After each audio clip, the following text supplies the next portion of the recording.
நம்புவாங்கன்னு கேட்கிறேன். இதுல விஜயும் வந்து பார்த்தீங்கன்னா திரு சீமான் அவர்களும் பாஜகவுடைய பிள்ளைகள், பாஜக பெற்றெடுத்த பிள்ளைகள் வந்து பார்த்தா அம்பலம் ஆயிடுச்சுன்னு சொல்றீங்க. கரெக்ட், சந்தோஷம். அவர்கள் எல்லாம் பாஜகவுடைய பிள்ளைகள் எல்லாம் நீங்க திமுகவுடைய வந்து பார்த்தீங்கன்னா கொத்தடிமைகளா? நீங்க திமுகவுடைய வந்து பாரு கொத்தடிமையா? அவங்க எல்லாம் பாஜகவுடைய பிள்ளைகள்லாம் நீங்க திமுகவுடைய வந்து பார்த்தீங்கன்னா பிள்ளையா? என்ன மாதிரியான வந்து பார்த்தீங்கன்னா அரசியல் கேடுகட்ட வந்து பார்த்தீங்கன்னா ஒரு அரசியல் பண்ணிட்டு இருக்கீங்க. உங்களெல்லாம் பார்த்துதான் நாங்க அரசியல் கத்துக்கணும். இந்த மாதிரி ஒரு சீனியர் மோஸ்ட் வந்து பார்த்தோன்னா ஒரு லீடர் 28 வயசுல விடுதலை சிறுத்தைகள் அப்படின்ற ஒரு கட்சியை வந்து பார்த்தோன்னா தொடங்கின ஒரு அற்புதமான ஒரு நபர். இந்த பட்டியலின மக்களுக்காக குரல் கொடுத்துட்டு இருக்கக்கூடிய வந்து பாரு இப்பேற்பட்ட வந்து பார்த்தோன்னா ஒரு தலைவரை பார்த்து உங்களை போன்ற வந்து பார்த்தோன்னா ஒரு ஆளுமை மிக்க வந்து பார்த்தோன்னா அரசியல் ஞானம் இருக்கக்கூடிய ஒரு நபர்களை பார்த்து தான் எங்களை போன்ற இளைய தலைமுறையினர் வந்து பார்த்தோன்னா அரசியலை கத்துக்கணுமே தவிர்த்துட்டு எதுக்கு இவ்வளோ மத வெறின்னு கேட்கறேன். மதம் மேல வந்து பாருங்க, எங்களுடைய இந்து மதத்து மேல ஏன் இவ்வளவு வெறுப்புன்னு கேட்கிறேன். உங்களுடைய சர்டிபிகேட்ல என்னன்னு வந்து பார்த்தோன்னா இருக்கு. இதே திரு சேகர் பாபா வந்து பார்த்தோன்னா இருந்தாலும் சரி, திருமதி வந்து பார்த்தோன்னா மேயர் பிரியா அவர்களா வந்து பார்த்தோன்னா இருந்தாலும் சரி, இல்ல திரு தொல் திருமாவளவன் அவர்களா வந்து பார்த்தோன்னா இருந்தாலும் சரி, இல்ல கம்யூனிஸ்ட் கட்சியோட வந்து பார்த்தோன்னா திரு சண்முகம் அவர்களா வந்து பார்த்தோன்னா இருந்தாலும் சரி, அவர்களுடைய ஜாதி சான்றிதழ்ல போய் பாருங்க.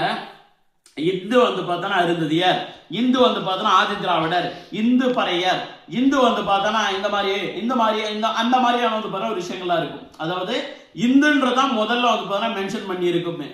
அப்ப நீங்க இந்துவா இருந்துகிட்டு இந்து மதத்துக்கு எவ்வளவு எதிராக வந்து பார்த்தோன்னா ஒரு விஷமத்தை பரப்பிட்டே இருக்கீங்க. அதே மாதிரி ரொம்ப சூப்பரா ஒரு வாழ்த்துக்கள் ஒன்று சொல்லியிருந்தாரு கிறிஸ்துமஸுக்கு.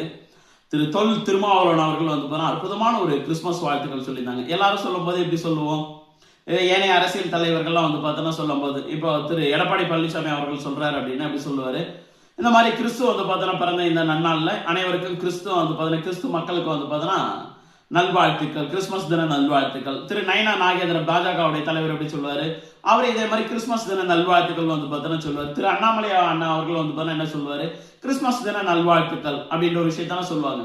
ஆனா உலகத்திலேயே வந்து பார்த்தோன்னா இந்த மாதிரி கூட வந்து பார்த்தோன்னா வாழ்த்துக்கள் சொல்லி இந்து மதத்தை எவ்வளவு கேவலப்படுத்த முடியுமோ அவ்வளவு வேலைகளை வந்து பார்த்தோன்னா பார்க்க முடியுன்றத நம்மளுடைய மரியாதைக்குரிய திரு தொல் திருமாவளவன் அவர்கள் வந்து பண்ணியிருக்காரு. சமாதான சக்திகளை வேறறுக்க, சமத்துவத்தை நிலைநாட்ட கிறிஸ்துமஸ் தின நல்வாழ்த்துக்கள். இந்த கிறிஸ்துமஸ் நன்னாள்ல வந்து பார்த்தோன்னா உறுதி ஏற்போம் அப்படின்ற ஒரு விஷயத்த சொல்லியிருக்காரு.